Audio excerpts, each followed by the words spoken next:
प्रवेश करेंगे एक नया जीवन लेके। नया साल कुछ होता नहीं है हमारा यहाँ।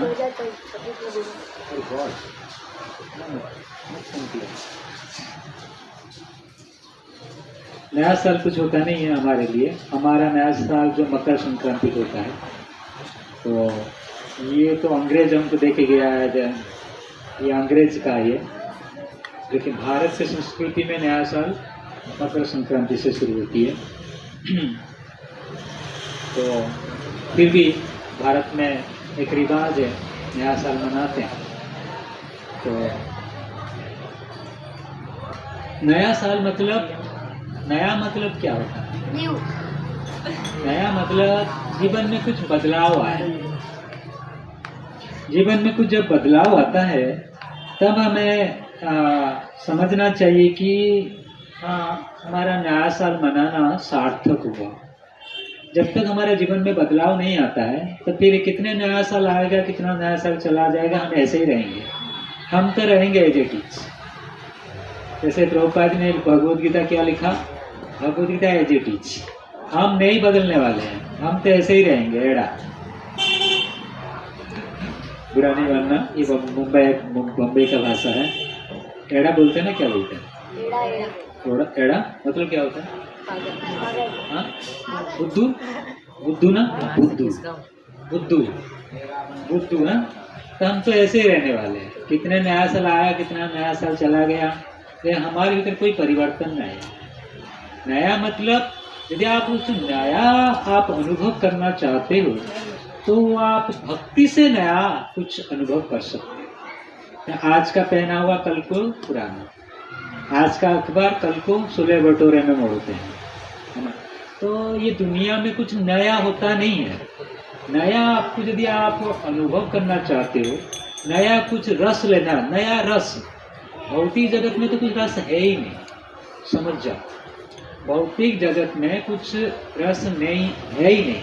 यदि भौतिक जगत में कुछ रस होता तो इतना मारपीट क्यों होता, इतना लड़ाई क्यों होता, इतना आपके मन में तनाव, इतना परेशानी, ये सब क्यों होता?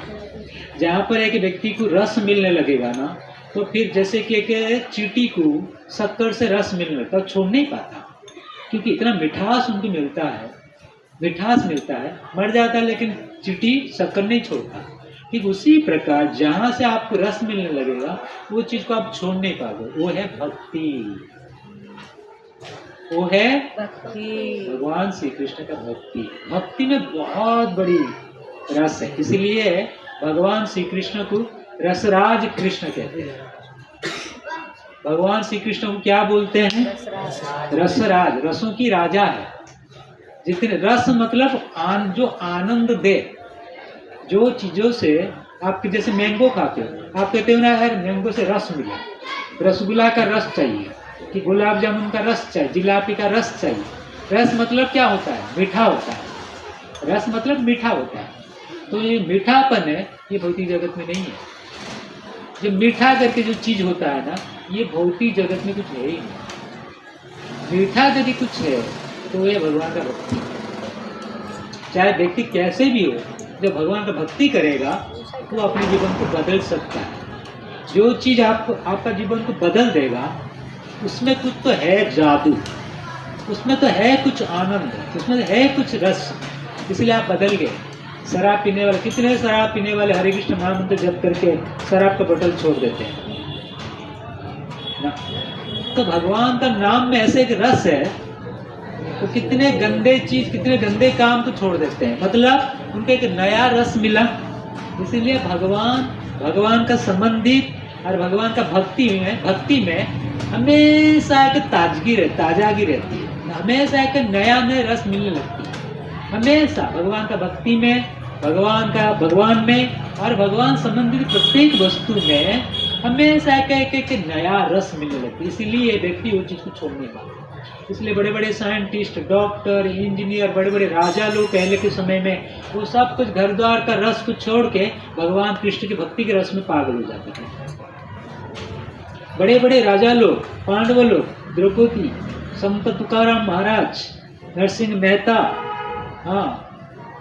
मीराबाई, जो इतने बड़े बड़े खानदान से आई हुई हैं, वो लोग भगवान का भक्ति में पागल हो। क्यों भगवान का भक्ति में पागल हो? क्योंकि वहाँ पे उनको कुछ मिला, उनको कुछ मिला है। जिसको जहाँ पर कुछ मिलता है वो चीज़ को भूलता नहीं है, अब छोड़ता भी नहीं है, भूलता भी नहीं है और छोड़ता भी नहीं है। तो भगवान का भक्ति में हमेशा एक प्रकार का आपको नया जिंदगी देने के लिए एक प्रकार का रस प्रदान मिलेगा। भगवान का भक्ति करे हुए आपको कभी ये चीज अनुभव नहीं करे मैं बोर हो गया, मैं बोर हो गया। हमेशा आपको एक नया नया आनंद आते रहेगा। यदि सच्चे भक्ति आपका दिल में आ गया तो हमेशा आपके भीतर हमेशा हमेशा हमेशा आपको एक प्रकार का नया नया आनंद मिलते रहेगा और वो आनंद बढ़ते जाएगा, घटेगा नहीं, वो आनंद बढ़ते जाएगा। भक्ति का रस, भक्ति का आनंद है, होता है ऐसा। इसीलिए नया साल में कुछ नया कुछ है नहीं। नया साल 2 तारीख को नया साल पुराना हो गया ना। 1 तारीख को जो धूम धड़ाम शराब पियो, मांस खाओ, घूमो फिरो, और 2 तारीख को ऐसा दांत फाड़ के पड़ो हॉस्पिटल में जाके, क्योंकि घर पे ऐसा पड़े रहते हैं। दिन रात भर शराब पीते हैं और सुबह जाके ऐसे पड़ते थे मुर्दार पड़ा। इतना बोतल पी लिया, हाँ, कोई गट्टर में पड़ा है तो कोई सड़क में पड़ा है तो कोई घर में पड़ा है। मतलब ये क्या रस है? ये कोई रस है? जो रस आपका जीवन में कुछ, मनुष्य जीवन का कुछ महत्व बताए। ये मनुष्य जिंदगी ये कि आप समझ में आएगा, अनुभव करोगे कि ये कितना बड़ा जिंदगी मुझे मिला, कितना बड़ा जीवन मिला। तो आप तभी समझोगे जब आपका हृदय के भीतर भगवान के प्रति भक्ति आए। भक्ति से हमेशा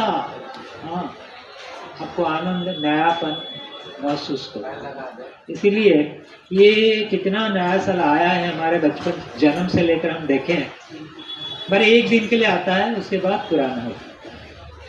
लेकिन जो लोग भक्ति करते हैं वो 365 डेज नया रहते हैं, हमेशा नया रहते हैं, तो बोर नहीं होते हैं।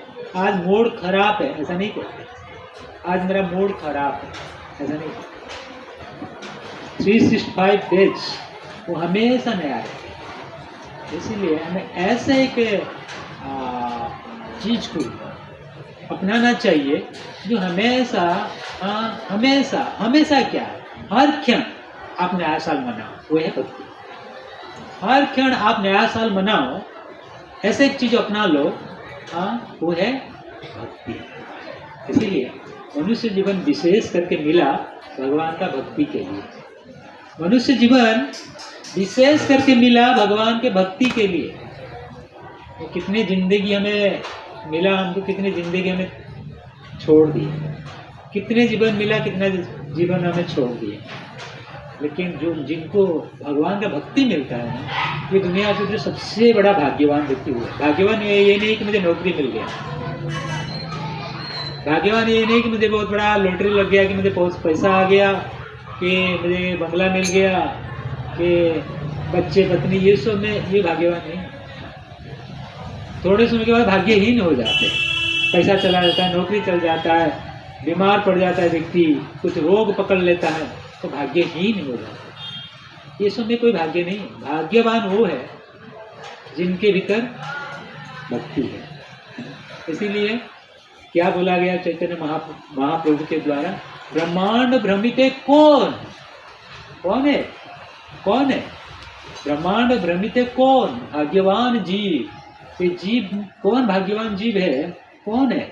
ये ब्रह्मांड में घूमते रहते हैं, ये ब्रह्मांड में हमें घूमते रहते हैं, लेकिन ये घूमने वालों में से कौन भाग्यवान जीव जिनको गुरु के और कृष्ण की कृपा मिलेगा, तो भक्ति कर पाएगा, वो है भाग्यवान, वो है भाग्यवान।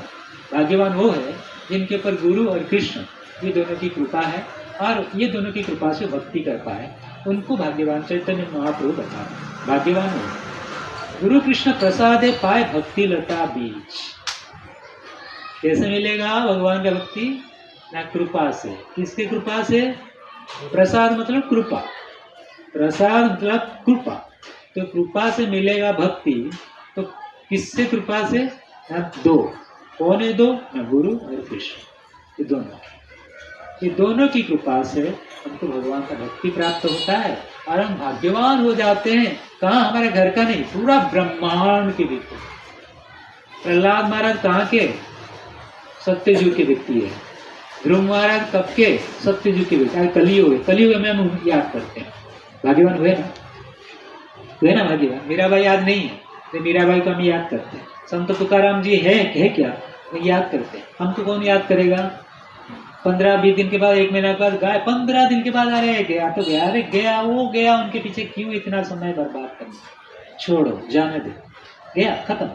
लेकिन नरसिंह मेहता, तुकाराम महाराज, संत जनाबाई, ये मीराबाई, ये सब जो भगवान के भक्त हैं, तो आज भी हमें उनको याद करके हमारे भीतर दुख को दूर कर देते हैं। ये भक्तों के नाम लेने मात्र से हमारे भीतर जो दुख है वो दुख दूर हो जाता है। भक्तों के नाम में इतनी शक्ति है, इतना शुद्धता है। भक्तों के नाम लेने से हमारे भीतर सारा पाप कट जाता है, सारा पाप कट जाता है भक्तों के नाम लेने। इसीलिए तो भक्ति करना ये मतलब हजारों करोड़ों में आप एक ईमानदार भक्ति की बात कह रहा हूँ। ऐसे तो भक्त आपको बहुत मिलेंगे, लेकिन ईमानदार वाला भक्त है कि करोड़ों में गिने चुने।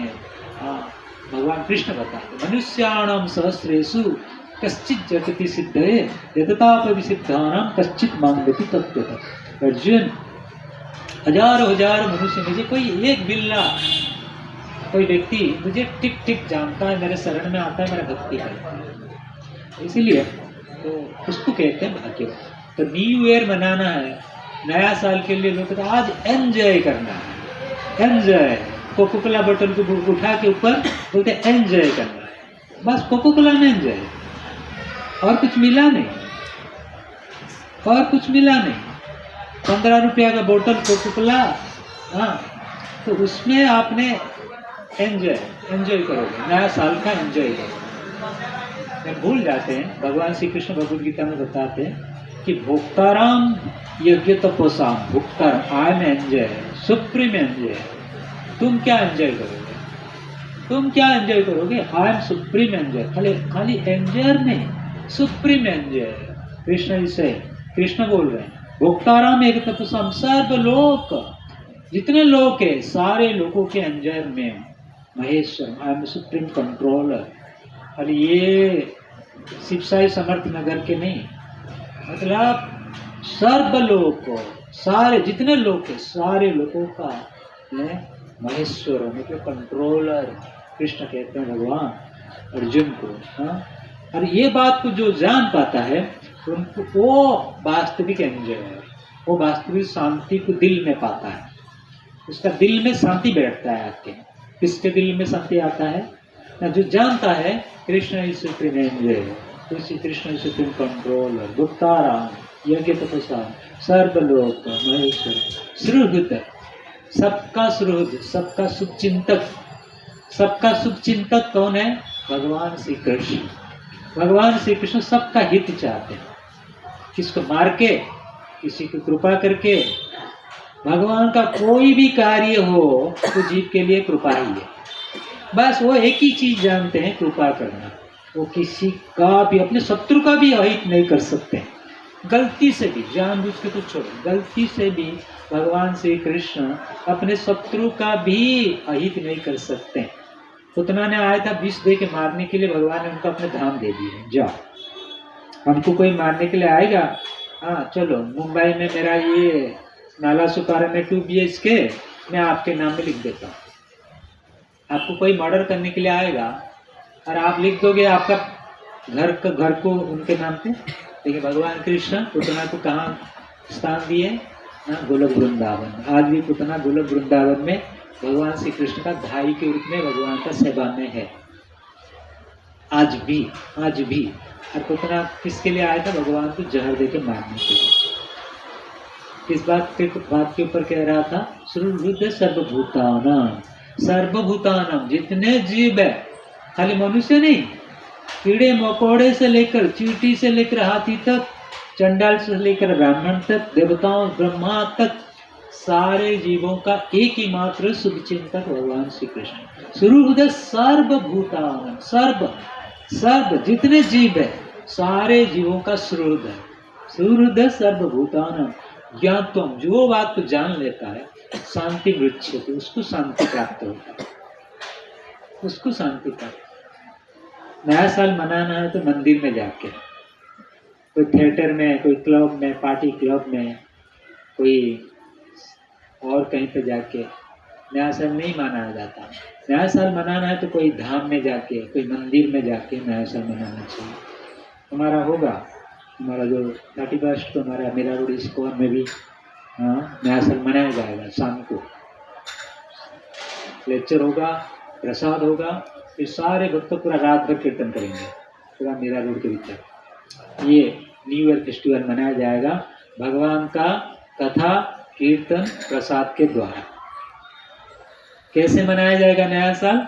भगवान श्री कृष्ण की कथा कीर्तन और उनके प्रसाद के द्वारा। तो ये नया साल मनाने का एक तरीका होता है। लेकिन हर साल लोग करोड़ों लाखों रुपया देके, मैं सुना लाखों रुपया देके लोग होटल बुकिंग करते हैं न्यू ईयर मनाने के लिए। होटल में जाके, होटल में मिलता क्या, कई दिनों का सड़ा हुआ फ्रिज में रखा हुआ उनको गर्म करके बाद दे देते हैं न्यू ईयर। हमने नया साल मना के आए। कौन सा होटल है के? ताज में मनाता है। हमने ताज में मनाता है क्या? सड़ा हुआ कोई दिन का खा के, सड़ा हुआ खा के नया साल मना के आया ताज में। नाम तो ताज है, ये सब गंदा देता है, कोई ताज़ा नहीं होता है वहाँ पर। होटल में कोई भी चीज़ ताज़ा नहीं होता, सब सड़े हुए रहता है ना। बस जस्ट आपको मसाला घुला के गरम करके क्या छो आपका प्लेट में ला के देंगे बस। कैसा है भैया? चंगले कैसा? बस मीठे मीठे पानी और बस new year, happy new year, बस यही है हमारा नया साल। इसीलिए हमें मंदिर में जाके हमें न्यू ईयर मनाना चाहिए। दूसरा, भगवान को नया साल में कुछ देना चाहिए। यदि आप भगवान को नया साल में कुछ दोगे तो पूरा आपका नया साल नया ही रह जाएगा, क्योंकि आपने शुरुआत में भगवान को कुछ दिया। न्यू ईयर में भगवान को आपने कुछ दिया। ऐसे तो हमारे पास कुछ है ही नहीं भगवान को देने के लिए। नहीं, भगवान मांगते हैं कुछ अपने भक्तों से, असुरों से नहीं। भगवान अपने भक्तों से कुछ मांगते हैं। जैसे सुदामा से क्या मांगे? चावल मांगे, कुछ दे दो। सुदामा द्वारकाधीश सुदामा को मांगे थे ना, मांगे थे कि नहीं, है ना? उसी प्रकार भगवान भी अपने भक्तों को कुछ मांगते हैं। क्या मांगते हैं? भद्र पुष्पम फलम तोयम जम भक्त्या प्रयच्छति तथं भक्ति उपवृतम अस्नामि का प्रयतात्मन। अर्जुन, भक्ति के साथ मेरा भक्त एक पत्ता, एक फूल, थोड़ा जल, एक फल देता है, मैं उसको स्वीकार कर लूँ। यदि आप न्यू साल मनाना, न्यू ईयर मनाना चाहते हो तो भगवान को कुछ दो, भगवान को कुछ दो। हर भगवान को देने के लिए भगवान ऐसा डिमांड नहीं करते कि लाखों रुपया खर्च करके दो। ये फल नहीं मिलेगा, फूल नहीं मिलेगा, थोड़ा जल नहीं मिलेगा, ये पत्ता नहीं मिलेगा तुलसी का, भगवान संतुष्ट हो जाते हैं। लेकिन भक्ति ऐड होना चाहिए। भक्ति के साथ यदि फल पत्ता जल और क्या फूल देते हो तो भगवान खुश हो जाते हैं। भक्ति से छोटे वस्तु को भगवान बहुत बड़ा मान के ले लेते हैं। लेकिन भक्ति नहीं है, बहुत बड़ा देते हो, छोटा मान के लेते ही नहीं है। प्रेम, भक्ति मतलब प्रेम। प्रेम के साथ आप किसको कुछ देते हो ना, तो भले छोटा थोड़ी सी चीज़ है, लेकिन वो बहुत बड़ा मान के, बहुत बड़ा सोच के वो आपसे ले। लेकिन नफरत से आप कितना भी बढ़ा दो तो खुश नहीं होगा। इसीलिए भगवान कहते हैं तो प्रेम के साथ दे के फल दे दे, जल दे दे, पत्ता दे दे, फूल दे दे, मैं उसको स्वीकार कर लेता हूँ। भगवान स्वीकार करते, भगवान स्वीकार करते हैं। न्यू साल में, न्यू ईयर में यदि आपका दिया हुआ चीज़ को भगवान स्वीकार कर लिए तो फिर तो आपका न्यू ईयर क्या, नया जिंदगी मिल गया। नया साल क्या है? नया जिंदगी मिल गया, क्योंकि आपका दिया हुआ चीज भगवान ने स्वीकार की है। भगवान ने स्वीकार किए है, मतलब आपको कि नया जान मिलेगा, नया जिंदगी मिल गया। इसीलिए हमें नया साल में भगवान को देना चाहिए। और नया साल में हम कहाँ जाना है तो मंदिर में जाना चाहिए। और नया साल में हमें कुछ खाना है तो भगवान का प्रसाद खाना चाहिए। कोको कोला थम्स अप नहीं, क्या पिज्जा पास्ता और किधर जो सड़क में बनाते हैं वो सब चीज़ नहीं, वो सब चीज़ नहीं खाना। नया साल में कुछ खाना है तो भगवान का प्रसाद। और भगवान का प्रसाद का महिमा बताते हुए भगवान श्री कृष्ण अर्जुन को बताते हैं, यज्ञ शिष्ट सिनो संत उच्यन्ते सर्वकेल विस्मये भुंजते ते तु अघम पापम जे पचन्ति आत्म कारण। भगवान का प्रसाद पाने से लाभ क्या मिलती है? हमको सारे पापों से मुक्ति मिल जाती है केवल भगवान का प्रसाद लेने से। अब प्रसाद खाना किसको जो खाता नहीं है। और कोई कुछ काम आपको आए ना आए ये बड़ा कठिन है, लेकिन प्रसाद सबके लिए बड़ा आसान है। प्रसाद हर कोई खा सकता है, ले सकता है। और भगवान कहते हैं मेरे प्रसाद लेने से आप पापों से मुक्त हो जाओगे। नया साल में हमें पापों से यदि मुक्त होना चाहते हैं भगवान का प्रसाद पाना चाहिए। भगवान का प्रसाद लेके पापों से मुक्त होके हमें एक नया साल, नया जीवन बनाना चाहिए, है ना। जो भी कार्य करोगे नया साल यदि वास्तव में मनाना चाहते हो, भगवान का संबंधित वस्तु, व्यक्ति, स्थान संबंधित यदि आप करते हो तो फिर उनका कुछ मतलब निकलेगा। चाहे कोई पे घूमने गया, मंदिर में गया, कुछ मतलब निकला, पुण्य आपका जीवन में आके आपका अकाउंट में पुण्य आया। केवल भगवान मंदिर जाने मात्र से आपका पाप कटेगा और आपके अकाउंट में पुण्य आके जमा होगा।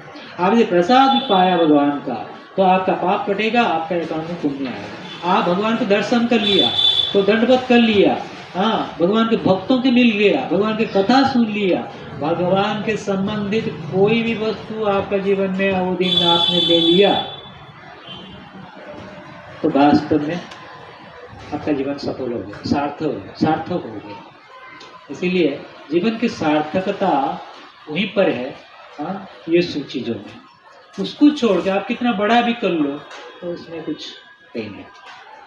तो ये नया साल के।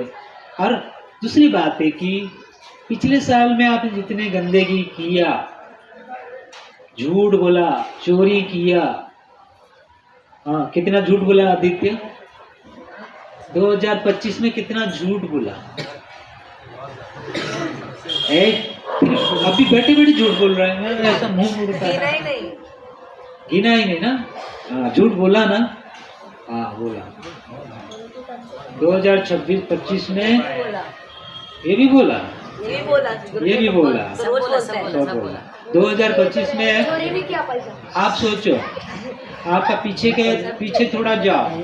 मैं 2025 जो भगवान ने मुझे दिया था,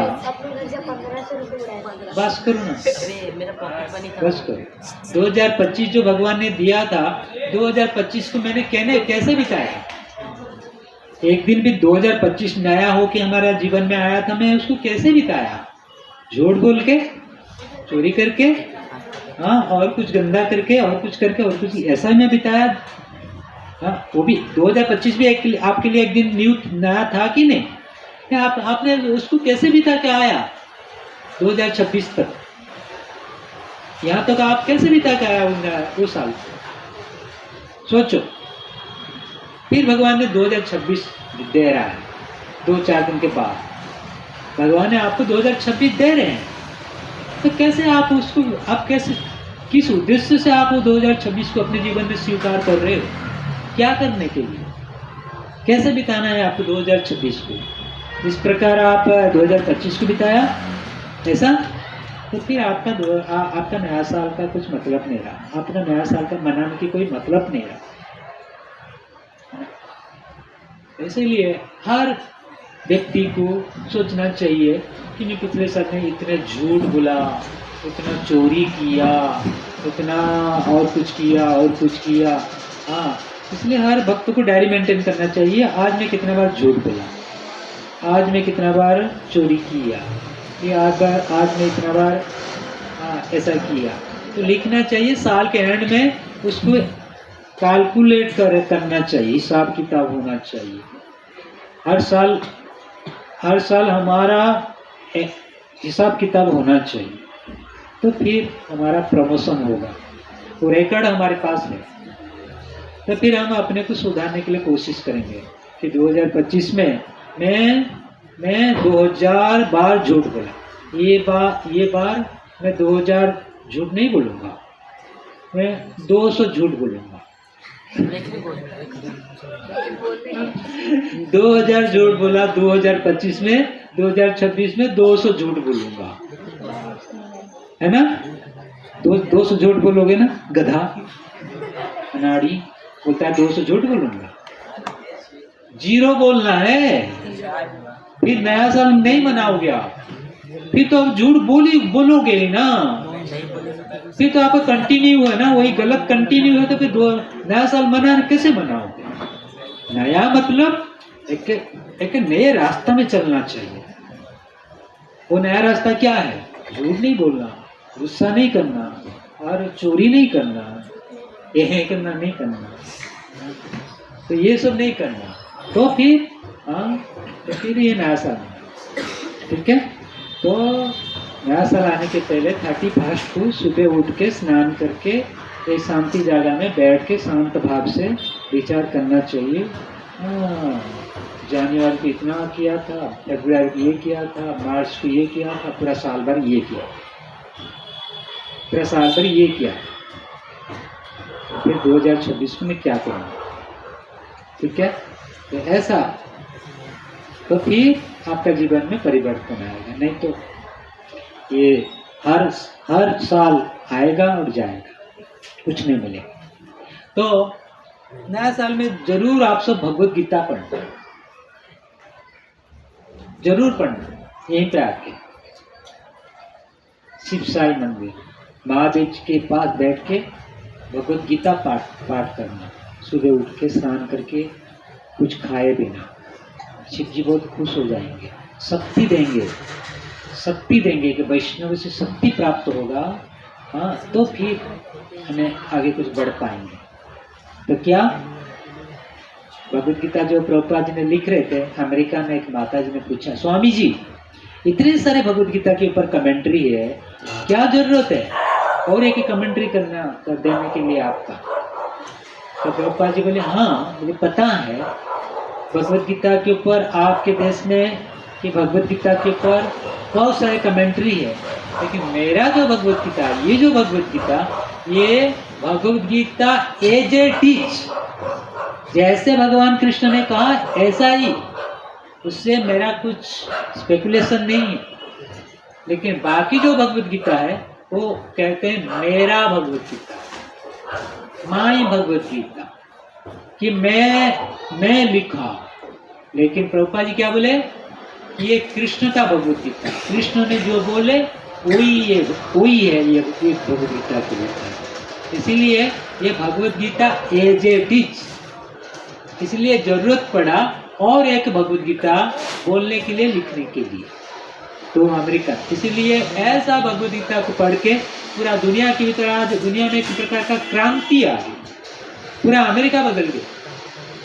कुछ दिन पहले रसिया के पुतिन जी आए थे, तो उनको भगवत गीता गिफ्ट किया गया। और कोई कंट्री के जो प्रेसिडेंट है कि मोदी साहब जहाँ जाते हैं वो भगवत गीता गिफ्ट करते हैं। और इस्कॉन के मैं खुद ही देखा, पुतिन जी हमारा इस्कॉन की भगवत गीता को ऐसे मोदी साहब गिफ्ट दे रहे हैं, और वो ऐसा लेके देख रहे हैं, ऐसा देख रहे हैं, नहीं देख रहे। प्रभुपाद जी बताएं, ये जो मेरा भगवत गीता है ये दुनिया को बदल देगा 10,000 साल। आज कितना हुआ दुनिया के अंदर? 500 साल, 500 साल, जस्ट 500 साल ही हुआ, जस्ट 500 साल ही हुआ। लेकिन प्रभुपाद जी के भगवत गीता ये कितना समय तक लोगों को बदलाएगा, जीवन को? 10,000 साल तक। उसके पहले हम भगवान का धाम में चले जाएंगे, उसके पहले हमें भौतिक दुनिया छोड़ के भगवान का धाम में जा चुके होंगे। आप सबको भगवान का धाम जाना है कितने भक्तों को जाना है? हाथ उठाओ। सच बोल रहे हो? सच बोल रहे हो भगवान का धाम जाने के लिए? लगता नहीं, लगता नहीं। हाथ नीचे कर दो। अच्छी बात है। प्रभुपाद जी एक बार ट्रेन में जा रहे थे तो उनके कुछ फॉरेनर विदेशी शिष्य, गोरे गोरे शिष्य बगल में बैठे थे। ये भारतीय आए और प्रभुपाद जी के पास बैठ गए। बैठ के बोले, स्वामी जी मुझे थोड़ा आशीर्वाद, मेरे सर के ऊपर हाथ रख दो, आशीर्वाद दो। तो प्रभुपाद जी बोले, मैं आशीर्वाद दूंगा तो आपको ऐसा ही हो जाना पड़ेगा। तो वो बगी छोड़ के दूसरा बगी में भाग गया। मतलब भारत के लोग, क्योंकि बगल में प्रभुपाद जी बगल में उनके विदेशी सन्यासी शिष्य लोग बैठे थे, तो प्रभुपाद जी बोले मेरा आशीर्वाद मिलेगा आपको, ऐसे ही बन जाओगे। तो भाग गया वो, वहां पे बैठा ही नहीं, वहां पे बैठा ही नहीं, भाग गया वो। भारत के लोग आशीर्वाद क्या समझते? पैसा मिल जाए, गाड़ी मिल जाए, गुड़ी मिल जाए, छुट्टी मिल जाए, ऐसा मिल जाए, ऐसा ही आशीर्वाद समझते हैं। हाँ, भारत के लोग ऐसे ही समझते हैं। वास्तविक आशीर्वाद क्या है? जन्म मृत्यु संसार से हमको मुक्त हो जाए, मुक्ति मिल जाए, है ना। जीवन में, हर जीवन में जो कष्ट भोग रहे हैं, सदा सदा के लिए कष्ट से मुक्ति मिल जाए, यही वास्तविक आशीर्वाद है एक संत का। एक संत का वास्तव में आशीर्वाद जन्म मृत्यु बुढ़ापा बीमारी से निकल जाना। और प्रभुपाद जी बताते ये मेरे पास है, प्रभुपाद जी बताते हैं ये मेरे पास है, मैं दूंगा, लेकिन कोई कस्टमर नहीं है, कोई कस्टमर नहीं है। हर किसी को पैसा चाहिए, घोड़ी चाहिए, गाड़ी चाहिए, बकरा चाहिए, बकरी चाहिए, क्या क्या चाहिए, एक लिस्ट लिख के लेके आते हैं। हाँ, ये चाहिए, ये चाहिए। भगवान के सामने पढ़ते हैं, मेरा बेटे को नौकरी लगा दो, मेरा बेटा को अमेरिका का वीसा मिल जाए, मेरा बेटी को सीए बर मिल जाए, मेरा पोता को ये स्कूल में एडमिशन मिल जाए। क्या क्या लोग मांगते हैं, लेकिन भगवान का धाम नहीं मांगते। भगवान को नहीं मांगते हैं, लेकिन ये दुनिया की क्या क्या मांगते रहते हैं, लेकिन भगवान को नहीं मांगते। इसलिए भारत के लोग बड़ा उल्लू है। हर कोई उल्लू नहीं है। आदित्य तो पक्का उल्लू है ना। तो ये दुनिया के लोग बड़े उल्लू है, क्योंकि भगवान को न मांगे है, ये दुनिया के छोटे मोटे वस्तु मांगना ये बेवकूफी है ना, बेवकूफी है ना। अरे भगवान को मांग लो, सब मिल जाएगा। भगवान को मांग लो, सब मिल जाएगा। लेकिन बेवकूफ क्यों करते हो? भगवान को छोड़ के सब मांगते हो, ये भगवान को नहीं मांगते हो। लेकिन समस्या क्या है ना, भगवान को छोड़ के बाकी चीज वो सब टेम्पररी है। आपके जीवन में थोड़े समय के लिए आएंगे, चले भी जाएंगे। नौकरी मांगा भगवान, कितने समय नौकरी रहेगा? पैसा मांगा, कितने समय पैसा का मस्ती करोगे? घर मांगा, कब तक घर पे रहोगे? ये सब टेम्पररी है। परमानेंट चीज मांगो कि दोबारा मांगना न पड़े। ऐसा चीज मांग लो कि दोबारा मांगना न पड़े, है ना। हमें ऐसा चीज मांगना चाहिए, वो है भगवान श्री कृष्ण। आप ही चाहिए मुझे आप ही चाहिए। इसलिए भगवान सबका बुद्धि को बिगाड़ देते हैं। भगवान अपने को किसी को नहीं देते। कोई अपने को किसी को देगा? भगवान भी किसी को नहीं देना नहीं चाहते। और जो प्रेम से भक्ति करता, फिर भगवान उनके हाथ में बिक जाते हैं। सुदामा के हाथ में, राधा रानी के हाथ में, गोपियों के हाथ में, जनाबाई के हाथ में, तुकाराम महाराज के हाथ में। हाँ, अधीन हो जाते, भक्तों के अधीन हो जाते भगवान भक्तों के अधीन हो जाते ऐसे भक्तों। इसीलिए प्रभुपाद जी ने बोले कि मैं इसीलिए जरूरत पड़ा दुनिया के लोगों के कल्याण के लिए और एक भगवद गीता के ऊपर कमेंट्री लिखने के लिए, वो है Bhagavad Gita as it is.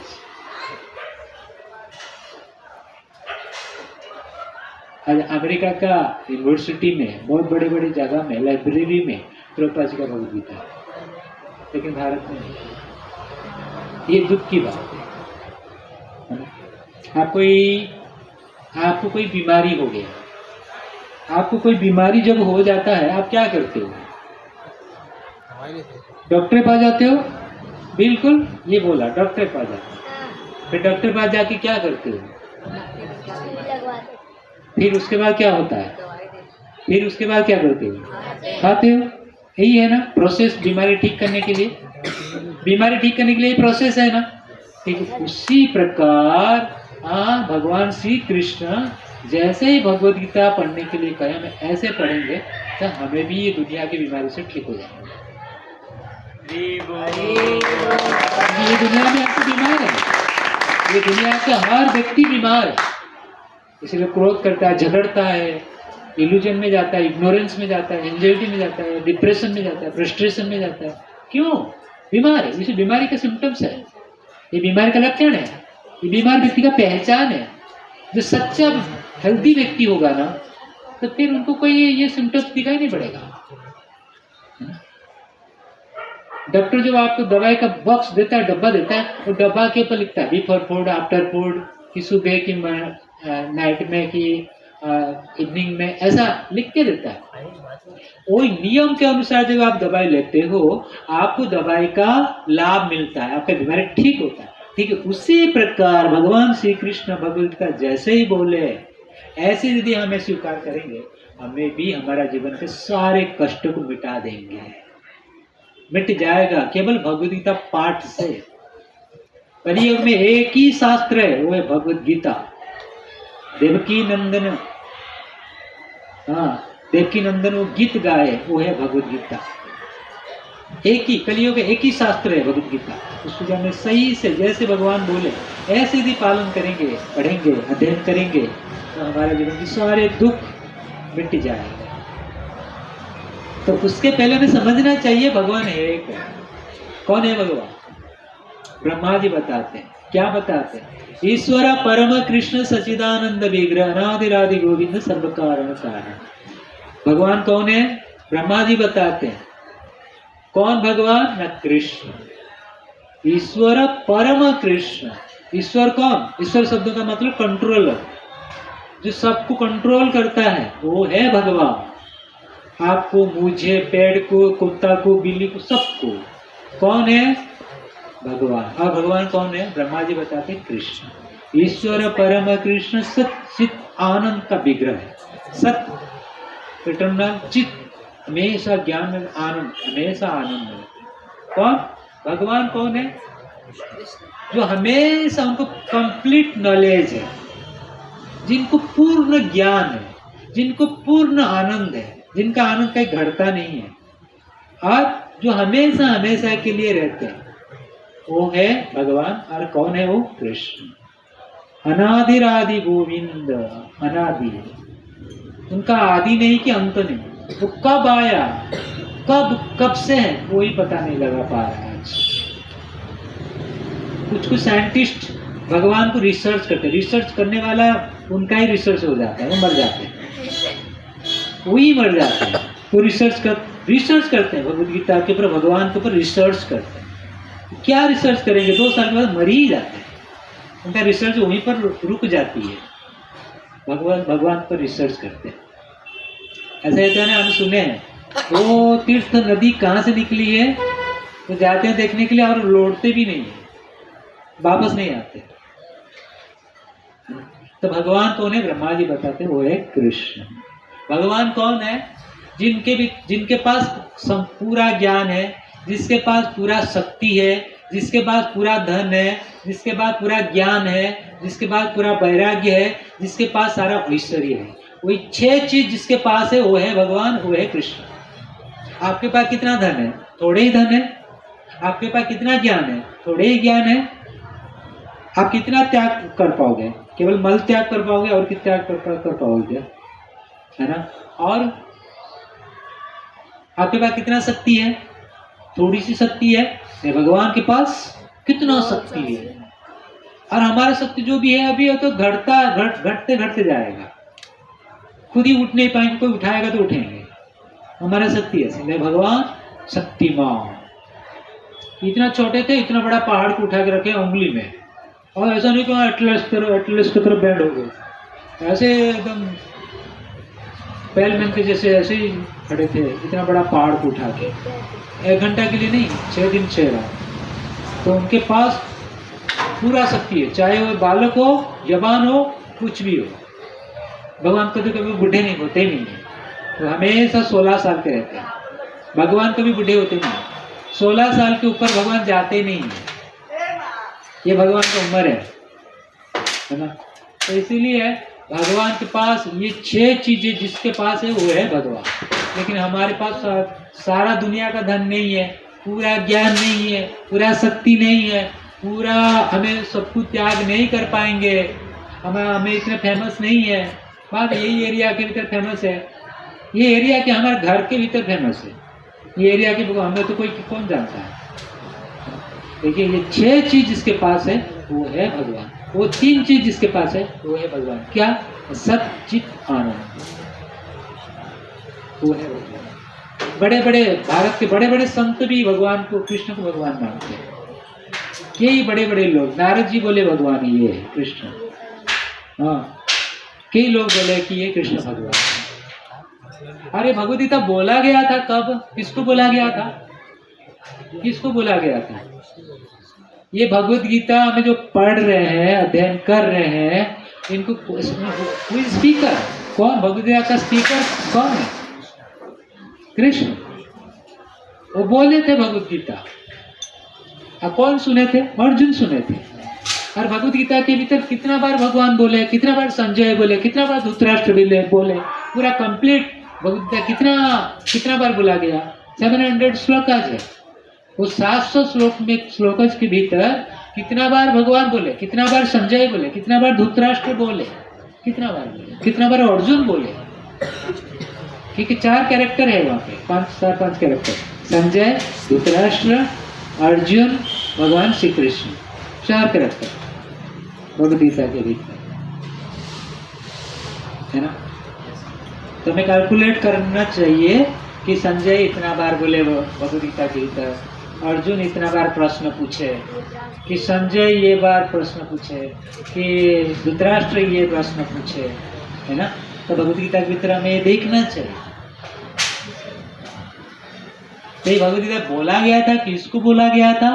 इमं विभुस्वते योगं प्रत्तावानहम् अद्य विभुस्वान् मनदेतावब्रवीत् स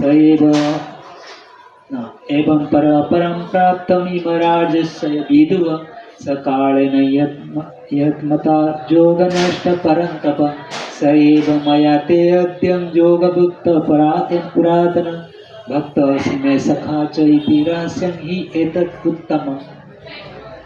इमं विभुस्वते योगं प्रत्तावान अभयं विभस्वान मनिवे प्राहो मनुरिक्वाको अब्रवीत्। अर्जुन, ये भगवद गीता में जो सुनाने जा रहा हूँ आपको 500 साल पहले, 5000 साल पहले ये भगवद गीता बोला गया था अर्जुन को कुरुक्षेत्र मैदान में भगवान के द्वारा। भगवान श्री कृष्ण बोल रहे हैं कि अर्जुन, आज जो भगवद गीता मैं आपको बोलने जा रहा हूँ उसको मैं करोड़ों साल पहले सूर्यदेव को मैं बोला था। इमं विभुस्वते योगं प्रत्तावानहम्, प्रत्तावान मैं बोला था। किसको? सूर्यदेव को ये भगवद गीता बोला था। ये भगवद गीता कल का नहीं कि 5000 साल का नहीं है, ये करोड़ों साल पहले, ये करोड़ों साल पहले का ये भगवद गीता है। और किसको पहले बोला गया था? विभस्वान को भगवान ने बोले थे। विभस्वान किसको बोले? मनु को बोले। मनु किसको बोले? इक्ष्वाकु को बोले। बस वहीं पे रुके, बस। भगवता ये इक्ष्वाकु, रामचंद्र वंश में एक राजा इक्ष्वाकु आके वहीं पर रुक गए, आगे नहीं गया, आगे नहीं गया। आप पढ़ते हो कैसे? पहला, सेकंड, फिर थर्ड में, फिर फोर्थ में जाते हो, फिर फिफ्थ में जाते हो, ऐसा ही पढ़ते हो कि नहीं? एकदम तो 10 में 10th में नहीं जाते हो ना। ठीक उसी प्रकार भगवद गीता भी एक के बाद एक आया। इक्ष्वाकु के पास भगवद ज्ञान और कुछ सुनने के लिए नीचे नहीं मिला, वहीं पर रुके। कि ज्ञान होता है भारी चीज, और ज्ञान को स्वीकार करना है तो नीचे बैठ के, इसका सर में चढ़ के नहीं। कि ज्ञान जो होता है भारी होता है, ज्ञान भारी होता है, तो भारी चीज को स्वीकार करना है तो नीचे बैठ के। तो ये नीचे और कोई था ही नहीं। इक्ष्वाकु महाराज के बाद भगवद गीता को सुनने के लिए कोई था नहीं, वहीं पर भगवद्गीता ज्ञान रुक गई। फिर भगवान श्री कृष्ण 5000 साल पहले, आज को 5000 साल पहले कुरुक्षेत्र में अर्जुन को माध्यम बनाकर फिर ये परंपरा भगवद्गीता का शुरू किया, फिर स्टार्ट हुआ, फिर शुरू हुआ, आरंभ हुआ भगवद्गीता ज्ञान। कितने साल पहले? 5000 साल पहले। क्यों बोले भगवान? भगवान श्री कृष्ण, पांडव तो 5 थे, युधिष्ठिर महाराज को दे सकते थे, और भीमसेन को दे सकते थे, नकुल सहदेव थे दे सकते थे, अर्जुन को क्यों दिए? स एव मय ते अद्य योग प्रोक्त परातन भक्त असी में सखा, तुम मेरे भक्त हो और मेरे सखा हो। भगवान चाहते हैं कि सरेंडर सोल, भगवान को एक सरेंडर सोल चाहिए, और अर्जुन एकदम कंप्लीट सरेंडर सोल थे, संपूर्ण रूप से भगवान के प्रति शरणागत हो गया। इसमें भगवान बड़ा खुश होते हैं। द्रौपदी ने एकदम सरेंडर हो गया, माधव ये गोविंद अभी जो करो करो, अभी जो करो करो। मिल गया ना, कृपा मिल गया ना द्रौपदी को, है ना? उसी प्रकार कृपा आप सबको उस दिन मिलेगा जो दिन आप भगवान को सरेंडर हो जाए। भक्ति मीन्स सरेंडर, शरणागत हो जाए, किसी शरण में चले जाए। शरण जाए बिना रक्षा नहीं हो सकता है संसार से। भक्ति मतलब शरणागत हो जाए, शरण में जाए। भक्ति इतना ऊंचा वस्तु है, आप और कोई प्रयास के द्वारा आप उसको प्राप्त नहीं कर सकते हो, केवल शरण में जाके मिलेगा। इसीलिए भगवान श्री कृष्ण बोले, अर्जुन तुम मेरे भक्त हो और सखा भी हो, मैं ते अद्यम योग प्रोक्त, ये पुरातन ज्ञान को फिर वापस देना चाहता हूं। ये पुराना कोई न्याय नहीं है, पुरातन योग, जीव का भगवान के साथ ये जो योग रूपी पुरातन संबंध ज्ञान भगवद गीता, उसमें वापस देना चाहता हूँ। ये कोई नया नहीं है, ये पुराना देना चाहता हूँ, पुरातन योग प्रोक्त पुरातन भक्त असी में सखा चैती।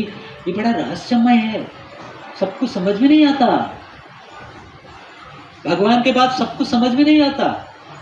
कोई बुद्धिमान, कोई पुण्यवान व्यक्ति समझता भगवान का बातें को, उसका ही कल्याण होता।